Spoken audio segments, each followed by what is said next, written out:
से हटवाऊंगी, तुझे जेल भिजवा दूंगी। क्या जेल? अरे नहीं नहीं बहन जी, आप ऐसा अनर्थ मत कीजिएगा। मैं तो एक गरीब आदमी हूँ, पुलिस के चक्कर में नहीं पड़ना चाहता। आप 15 रुपए क्या, आप ये आलू मुफ्त में ही ले जाइए। सब्जी वाला डर के मारे जल्दी जल्दी ढेर सारे आलू उठाकर शारदा के थैले में भरकर दे देता है। फिर शारदा हाथ में मुफ्त के आलू लेकर शान से घर पहुंचती है, जहाँ घर के अंदर सतीश, विकास और पिंकी बैठे होते हैं। वही शारदा सबको पूरी कहानी सुनाने लगती है, जिसके बाद सभी लोग शारदा की बात सुनकर हंसने लगते हैं। तभी विकास कहता है, वाह माँ वाह, क्या दिमाग लगाया है आपने। सरकारी नौकरी का नाम सुनते ही उसकी हवा निकल गई। मान गए आपकी स्मार्टनेस को। हाँ माँ, ये तो बहुत सही तरीका है। मैं भी कॉलेज जाते समय ऑटो रिक्शा का भाड़ा नहीं देती हूँ, बस भैया का नाम लेकर कह देती हूँ कि मेरे भैया सरकारी नौकरी करने वाले हैं। भला मैं क्यों पैसे दूं? रिक्शे वाले बेचारे डर जाते हैं। वहीं दूसरी तरफ एक छोटे से घर में माया और आर्यन रहते हैं। तभी आर्यन पसीने में तरबतर होकर अपनी छोटी सी फैक्ट्री से घर आकर कहता है, माँ आज धूप बहुत तेज थी और मैं अपनी ऑर्गेनिक खाद के सैंपल्स लेकर कई जगह पर गया, पर कोई सुनने को तैयार ही नहीं है। मैंने इतनी मेहनत से ये फॉर्मूला ढूंढा है माँ, पानी की ठंडी टंकियाँ तो महीने में 1-2 बिक जाती हैं, पर मेन बिजनेस नहीं चल रहा। कोई बात नहीं बेटा, तू इसी तरह मेहनत करता रहे। सच्ची लगन कभी बेकार नहीं जाती। तेरा बिजनेस जरूर कामयाब होगा। ऐसे ही कुछ दिन बीतते हैं और एक दिन माया और आर्यन बालकनी में खड़े होकर बातें कर रहे होते हैं। तभी बगल वाली बालकनी में शारदा और विकास आकर खड़े हो जाते हैं। फिर शारदा आर्यन से कहती है, अरे क्या तो इस छोटे मोटे बिजनेस के पीछे पड़ा है? सरकारी नौकरी के लिए कोशिश कर। आजकल के जमाने में तो सरकारी नौकरी ही सुरक्षित है। इस बिजनेस में कुछ नहीं रखा है, बस धूप में भटकना पड़ता है और कोई फायदा नहीं होता। मेरे बेटे को देख, उसकी तो सरकारी नौकरी बस लगने ही वाली है। नहीं आंटी, ऐसी कोई बात नहीं है। मैं मेहनत कर रहा हूँ, भगवान ने चाहा तो बिजनेस में धीरे धीरे कामयाबी जरूर मिलेगी। कोई कामयाबी वामयाबी नहीं मिलने वाली माया। इस बिजनेस में कुछ नहीं रखा है, बस वक्त की बर्बादी है। मेरे बेटे की तरह किसी सरकारी नौकरी की तैयारी की होती तो अब तक आराम की जिंदगी जी रहे होते, धूप में नहीं भटकते। आंटी सरकारी नौकरी अच्छी है, पर मुझे अपना बिजनेस खड़ा करना है। मुझे बिजनेसमैन बनना है। तुम जैसे लड़के बिजनेसमैन बनने की फिराक में ताम्र बेरोजगार ही रह जाते हो। तू भी बेरोजगार ही रहेगा, देख लेना। तुझे तो कोई अपनी बेटी भी नहीं देगी, और मेरे बेटे के लिए तो देखो, अभी से सुंदर सुंदर लड़कियों के रिश्ते आने लगे हैं। मैं तो कल ही विकास के लिए एक बहुत अमीर और पढ़ी लिखी लड़की देखने जा रही हूँ। ऐसे ही रात बीती और अगले दिन शारदा और विकास मनोहर के घर पहुँचते हैं उनकी बेटी को देखने। मनोहर की बेटी राधिका सुंदर होने के साथ साथ पढ़ी लिखी होती है। उसने सीएमए की पढ़ाई की होती है। वहीं राधिका अपने पापा से कहती है, पापा आप तो जानते हैं ना कि मैं आगे और प्रैक्टिस करना चाहती हूँ, फिर भी आपने मेरे लिए इतनी जल्दी रिश्ता ढूंढ लिया। बेटा बात को समझ, ये लड़का सरकारी नौकरी करता है, बहुत बड़ा पद है इसका। तुझे जिंदगी भर कोई दुख नहीं होगा। तुझे क्यों इतनी मेहनत करनी है? सरकारी नौकरी वाला पति मिलेगा तो राज करेगी तू। चुपचाप नीचे चल।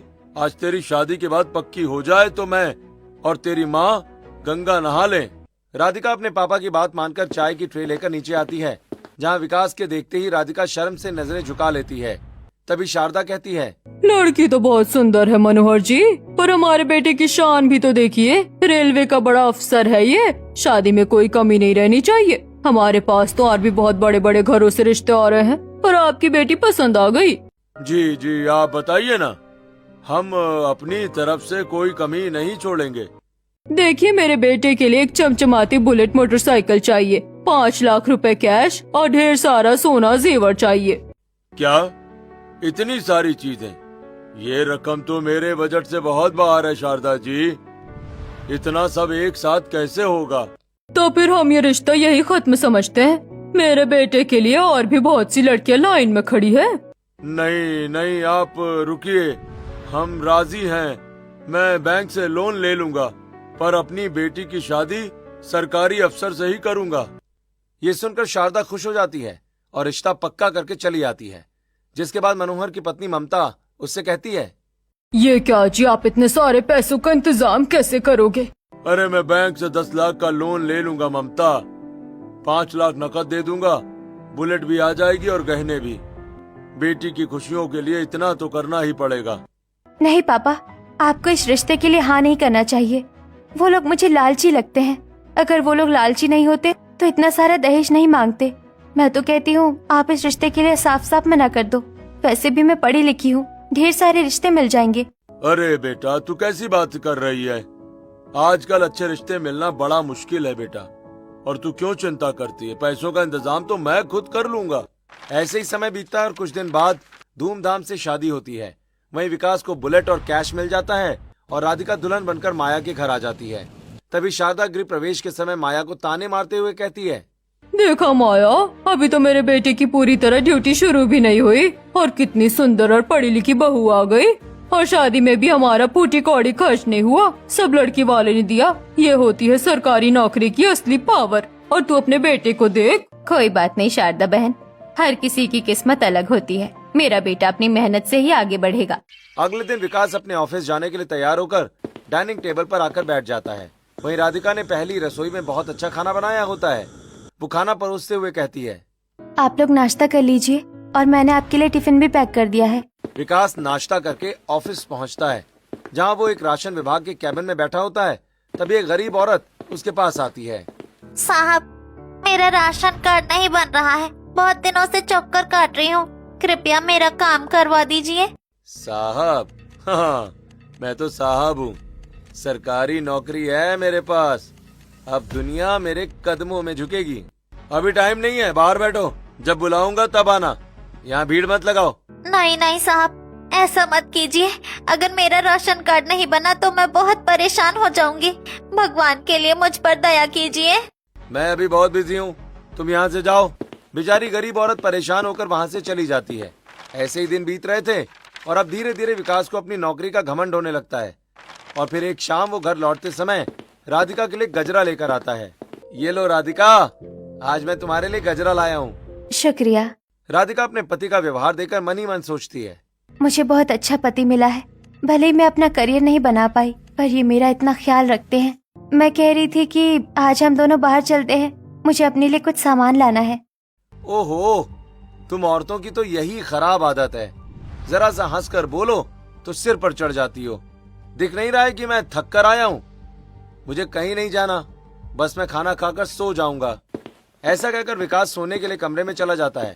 फिर राधिका अपनी सास के पास जाकर कहती है, माँ जी, इनके पास तो समय नहीं है, मुझे बाजार जाकर अपनी कुछ चीज लानी है, तो प्लीज आप मेरे साथ चलिए। तुझे समझ नहीं आता? जब मेरे बेटे ने मना कर दिया तो तुझे बाहर जाने की क्या जरूरत है? चुपचाप घर का काम कर और घर में रह। जब कभी मेरे बेटे को समय मिलेगा तो वो तुझे ले जाएगा। धीरे धीरे विकास को अपनी सरकारी नौकरी का घमंड होने लगता है और विकास और राधिका के रिश्ते में एक दूरियां आने लगती हैं।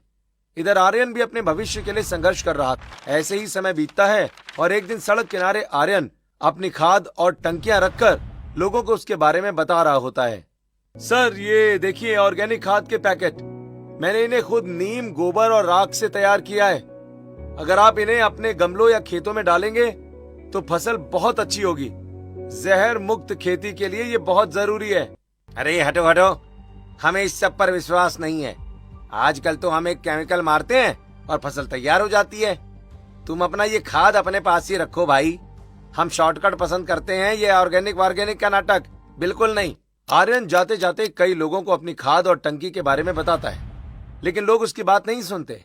फिर आर्यन उदास होकर अपना स्टॉल समेटता है। उसे समझ नहीं आता कि वो लोगों को कैसे समझाए। 4 दिन से एक भी पैकेट नहीं बिका।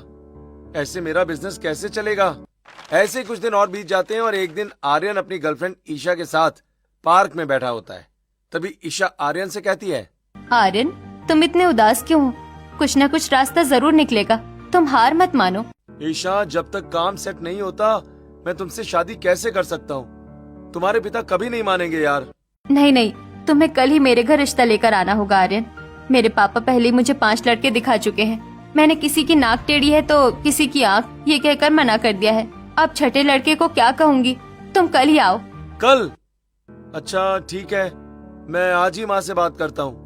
रात को आर्यन अपनी माँ माया के पास बैठकर कहता है, माँ, मुझे ईशा पसंद है। उसके घर वाले उसकी शादी कहीं और करना चाहते हैं। मुझे कल ही रिश्ता लेकर जाना पड़ेगा माँ। अगर तू खुश है तो मैं तेरे साथ हूँ बेटा। कल हम उनके घर जरूर चलेंगे। अगले दिन आर्यन और माया ईशा के घर पहुँचते हैं। ईशा के पिता बहुत गुस्से में आर्यन को देखते हुए कहते हैं, अच्छा तो तुम क्या काम करते हो? सर मैं ऑर्गेनिक खाद बनाता हूँ। तो तुम कहना चाहते हो कि तुम खाद और टंकी बेचकर मेरी अमीर बेटी का घर चला लोगे और उसे खुश रख लोगे? अभी बिजनेस नया है, मैं उस पर बहुत मेहनत कर रहा हूँ सर, और मुझे पूरा विश्वास है कि इसका भविष्य बहुत अच्छा है। मैं ईशा को बहुत खुश रखूंगा। मतलब अभी बेरोजगार हो, किसी स्टार्टअप करने वाले से मैं अपनी बेटी की शादी नहीं करवा सकता। पापा बस कीजिए, आप कैसी बातें कर रहे हैं? मैंने आपको बताया था ना कि मैं आर्यन को पसंद करती हूँ। मैंने ही इन्हें बुलाया है। शादी तो मैं इन्हीं से करूंगी, चाहे कुछ भी हो जाए। अच्छा तो ठीक है, कर ले शादी, पर मुझसे कुछ उम्मीद मत रखना। मैं एक फूटी कौड़ी नहीं दूंगा तुम्हारी शादी में। पिताजी, मुझे अपनी शादी पर आपकी दौलत नहीं, आपका आशीर्वाद चाहिए। मैं आर्यन के साथ बिना दौलत के भी खुश रह लूंगी, और मुझे आर्यन पर भरोसा है कि आज नहीं तो कल वो कामयाब जरूर होगा। और फिर कुछ दिनों के बाद ईशा और आर्यन की सादगी से शादी हो जाती है। ईशा अपने नए घर में गृह प्रवेश कर ही रही होती है कि शारदा बैल्कनी से उसे देख रही होती है कि तभी माया उससे कहती है, अरे शारदा बहन, बालकनी से क्यों देख रही हो? आओ ना, तुम भी नई बहू के स्वागत में शामिल हो जाओ। अरे माया, ये क्या फटीचर बहू लेकर आई है? ना कोई बैंड बाजा, ना कोई दान दहेज। मुझे नहीं आना किसी बेरोजगार की बीवी के स्वागत में। तुम कराओ अपनी गरीब बहू का गृह प्रवेश, मैं तो अंदर जा रही हूँ। कोई बात नहीं शारदा बहन, जैसी तुम्हारी मर्जी। गृह प्रवेश मैं खुद ही करवा देती हूँ। इतना कहकर माया अपनी बहू का गृह प्रवेश करवाकर उससे कहती है, बहू तुम थक गई होगी, अपने कमरे में जाकर आराम कर लो।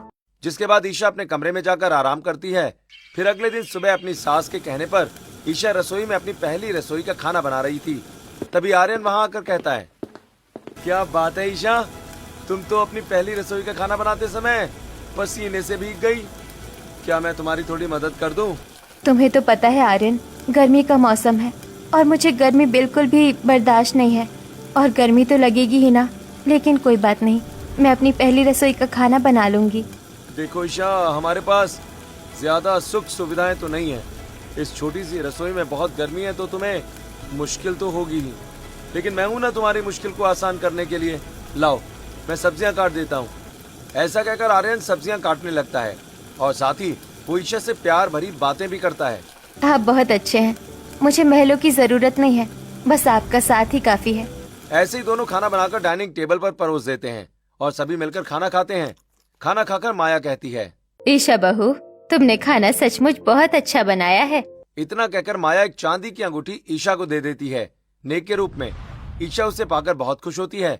ऐसे ही फिर शाम को शारदा माया के घर आकर हॉल में बैठकर बातें करती है कि तभी ईशा शारदा के लिए चाय लेकर आती है। शारदा ईशा के हाथ में चांदी की अंगूठी देखकर कहती है, अच्छा, तो नई बहू को चांदी की अंगूठी मिली है नेक में? भाई तुम्हारा बेटा कोई अच्छा काम करता तो तुम अच्छा नेक दे पाती ना। नहीं आंटी, ऐसी कोई बात नहीं है। सोने और चांदी से रिश्तों का मोल नहीं तोला जाता। मुझे मेरी सास और मेरे पति इतना प्यार करते हैं, मेरे लिए यही बहुत है। ऐसा कहकर ईशा अपने कमरे की तरफ चली जाती है। थोड़ी देर के बाद शारदा भी वापस अपने घर चली आती है। वहीं राधिका शारदा को देखकर कहती है, माँ जी, आ गई आप पड़ोस की बहू से मिलकर? कैसी है वो? सुना है बहुत अमीर घर से है। हाँ हाँ, आ गई मिलकर, लेकिन तू फालतू बातों पर ज्यादा ध्यान मत दिया कर। चल जा और जाकर खाना बना, मुझे भूख लग रही है। तभी विकास घर आता है और राधिका से कहता है, राधिका तुम्हें कितनी बार समझाना पड़ेगा कि जैसे ही मैं घर आता हूँ दौड़कर मुझे पानी और चाय दे दिया करो। जी मैं अभी लाती हूँ। राधिका किचन में जाती है और जल्दी से चाय बनाती है। फिर पानी और चाय लाकर अपने पति को दे देती है। तो विकास चाय का कप टेबल पर पटकते हुए गुस्से से कहता है, ये क्या है? इतनी खराब चाय बनाई है तुमने, दूध कम क्यों डाला इसमें? तुम्हें नहीं पता कि मैं सरकारी अफसर हूँ? किसी भी चीज में कमी मुझे बर्दाश्त नहीं है। मैं तो रोज ही आपके लिए ऐसी चाय बनाती हूँ, लेकिन अगर आपको पसंद नहीं आई तो आप मुझे प्यार से भी तो बोल सकते हैं। आप सरकारी अफसर हैं, इसका ये मतलब नहीं है कि अपनी पत्नी को नौकरानी समझेंगे। मुझसे ज्यादा मुंह चलाने की जरूरत नहीं है, वरना फिर मेरा हाथ उठने में समय नहीं लगेगा। भाभी, आप ऐसी गलतियाँ क्यों करती हैं कि भैया को गुस्सा आए? आखिर भैया सरकारी अफसर हैं, उन्हें पूरी इज्जत मिलनी चाहिए। एक तरफ जहाँ पिंकी और शारदा को विकास की सरकारी नौकरी का घमंड था, तो वहीं दूसरी तरफ आर्यन अपने बिजनेस को सफल बनाने के लिए लगातार कोशिशें कर रहा था। ऐसे ही समय बीत रहा होता है और एक शाम आर्यन परेशान होकर घर आता है। तभी ईशा कहती है, आप इतने परेशान क्यों दिखाई दे रहे हैं? मैं जानती हूँ कि आपका बिजनेस अच्छा नहीं चल रहा, लेकिन चिंता मत कीजिए, भगवान ने चाहा तो सब ठीक हो जाएगा। हाँ ईशा, तुम्हारी यही बातें तो मुझे हिम्मत देती हैं। वैसे अपने चक्कर में मैं तुम्हें भूल ही गया। ऐसा करो कि तैयार हो जाओ, कब से मैं तुम्हें बाहर लेकर नहीं गया हूँ। सोच रहा हूँ कि आज तुम्हें शॉपिंग करवा दूँ। अरे नहीं, फालतू पैसे खर्च करने की क्या जरूरत है? अभी वैसे भी हमारे पास ज्यादा पैसे नहीं है, तो आप रहने दीजिए। जब आपका बिजनेस अच्छा चलेगा हम तब चलेंगे। अरे नहीं ईशा, ये सारे संघर्ष तो जीवन में लगे रहेंगे, लेकिन वक्त लौट कर नहीं आता, और मेरा भी तो फर्ज बनता है ना तुम्हारा ख्याल रखने का। वो लोग ये बातें कर ही रहे थे कि तभी माया वहाँ आ जाती है और सारी बातें सुनकर कहती है, बहू, आर्यन सही कह रहा है, तू तैयार हो जा, तुम दोनों को साथ घूमकर अच्छा लगेगा। सास की बात सुनकर ईशा खुश हो जाती है। फिर वो एक सुंदर सी साड़ी पहनकर तैयार होती है और आर्यन के साथ घूमने के लिए बाहर निकलती है। तो वहीं दूसरी तरफ बैल्कनी में पौधों में पानी डाल रही राधिका उन दोनों को बाहर जाता देखकर मन ही मन सोचती है, ये लोग गरीब होकर भी कितने खुश हैं, एक दूसरे को कितना समय देते हैं, और मैं सरकारी नौकरी वाले की पत्नी होकर भी गरीबों की तरह जिंदगी गुजार रही हूँ। ईशा और आर्यन दोनों सबसे पहले आइसक्रीम पार्लर पहुंचते हैं, एक दूसरे को आइसक्रीम खिलाते हैं, जिसके बाद आर्यन ईशा को कुछ चूड़ियां और नई सैंडल भी दिलाता है। फिर दोनों मिलकर गार्डन जाते हैं और वहां बैठकर ढेर सारी बातें करते हैं। शाम होते हुए वो लोग घर आ जाते हैं। ऐसे ही समय धीरे धीरे आगे बढ़ता है और एक रात विकास ऑफिस से बहुत देर से घर लौटता है। घड़ी में रात के 1 बज रहे होते हैं। राधिका ड्राइंग रूम में सोफे पर बैठी उसका इंतजार कर रही होती है कि तभी विकास को देखते ही कहती है, जी, आपने इतनी देर क्यों कर दी? मैं कब से आपका इंतजार कर रही थी, फोन भी नहीं उठाया आपने। तुझसे मतलब? मैं 6 बजे आऊं या रात के 1 बजे, तू होती कौन है मुझसे पूछने वाली? मैं आपकी बीवी हूँ। आप इतनी रात को कहाँ थे, किसके साथ थे? तुझे जवाब जानना है? चल मैं तुझे बताता हूँ कि मैं कहाँ था। ज्यादा जबान चलाने लगी है तू। इतना कहकर विकास राधिका का हाथ मरोड़कर उसे एक जोरदार थप्पड़ मार देता है। राधिका जमीन पर गिरकर रोने लगती है। राधिका की आवाज सुनकर शारदा और पिंकी वहाँ आ जाती हैं और कहती हैं, क्या हुआ, इतना शोर क्यों मचा रखा है तूने राधिका? माँ जी देखिए, इन्होंने मुझे थप्पड़ मारा। मैंने तो बस इतना पूछा था कि ये इतनी देर से क्यों आए हैं। मैं इनके लिए भूखी बैठी थी। तो क्या गलत किया मेरे बेटे ने? दिन भर ऑफिस में फाइलें निपटाता है, थक हार कर दोस्तों के साथ मौज मस्ती करने चला गया, तो तुझे मिर्ची क्यों लग रही है? पर माँ जी, इन्होंने मुझे मारा।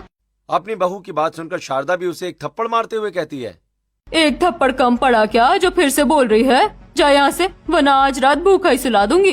भाभी, आपको कितनी बार समझाया है कि भैया सरकारी अफसर है, उनसे ज्यादा सवाल जवाब करना अच्छी बात नहीं है, लेकिन आपको तो पिटने का शौक है। राधिका सिसकते हुए रसोई में चली जाती है। वहीं दूसरी तरफ आर्यन के घर में माहौल बिल्कुल अलग होता है। आर्यन गजरा लेकर किचन में जाता है जहाँ ईशा खाना बना रही होती है। तभी वो उसे कमर से पकड़ लेता है और वो चौंक जाती है। तभी आर्यन उसे गजरा देते हुए कहता है, हे डार्लिंग, तुम्हारे लिए। Thank you so much dear. वैसे बताओ, तुम्हारा काम कैसे चल रहा है?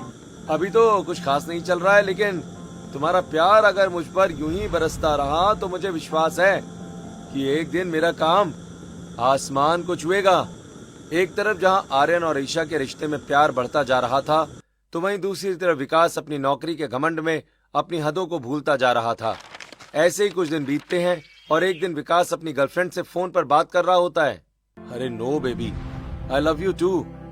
मैं भी तुमसे बहुत प्यार करता हूँ और तुम्हारे बिना नहीं रह सकता यार। राधिका, वो तो बस मेरे घर की नौकरानी है, मेरा दिल तो तुम्हारे पास है। राधिका दरवाजे के पीछे खड़ी होकर ये सब सुन लेती है। उसका दिल टूट जाता है। तभी वो कमरे के अंदर जाकर गुस्से में कहती है, आप किससे बात कर रहे थे? ये कौन लड़की थी जिसे आप आई लव यू कह रहे थे? तू फिर से जासूसी कर रही है। तुझे मना किया था ना कि मेरे पर्सनल मामलों में मत पड़। आप मुझे धोखा दे रहे हैं। मैंने सब सुन लिया। आपकी कोई गर्लफ्रेंड है। मैं ये सब बर्दाश्त नहीं करूंगी। ज्यादा चू चपड़ की ना तो तेरे हाथ पैर तोड़ दूंगा मैं। औकात में रहे अपनी। हाथ लगाकर दिखाइए। मैं अब चुप नहीं रहूंगी। मैं अभी पुलिस कंप्लेन करूंगी। इतना सुनते ही विकास अपना आपा खो देता है और अपनी कमर से बेल्ट निकालकर राधिका के बालों को पकड़कर उसे बेरहमी से पीटने लगता है। पुलिस बुलाएगी? हाँ, पुलिस बुलाएगी। ले बुला पुलिस। देखो कौन आता है तुझे बचाने। सरकारी नौकरी है मेरी, पुलिस मेरी जेब में रहती है। राधिका दर्द से चीखती रहती है, पर शारदा और सतीश कमरे के बाहर खड़े होकर मुस्कुराते रहते हैं। वही राधिका मार खाते खाते बेहोश हो जाती है। फिर अगले दिन जब वो अपनी सास के पास जाकर कहती है, माँ जी देखिए मेरे शरीर पर ये नीले निशान, विकास ने मुझे बेल्ट से मारा है। क्या यही संस्कार है आपके? चुप रह, इसमें से एक भी दाग किसी बाहरी को दिखा या तूने पुलिस में शिकायत करने की कोशिश की तो तुझे इसी घर में जिंदा जला दूंगी और दुनिया को कह दूंगी कि गैस सिलेंडर फट गया। तभी पिंकी भी वहाँ आती है और सारी बातें सुनकर कहती है, अरे भाभी, आपको इतना नहीं पता कि सरकारी नौकरी वालों की 2-3 गर्लफ्रेंड होती है? भैया ने तो फिर भी एक ही गर्लफ्रेंड रखी है, इसमें इतना बुरा मानने वाली क्या बात है? आप हर बात का पतंगड़ बनाओगी तो आपको और मार खाना पड़ेगा।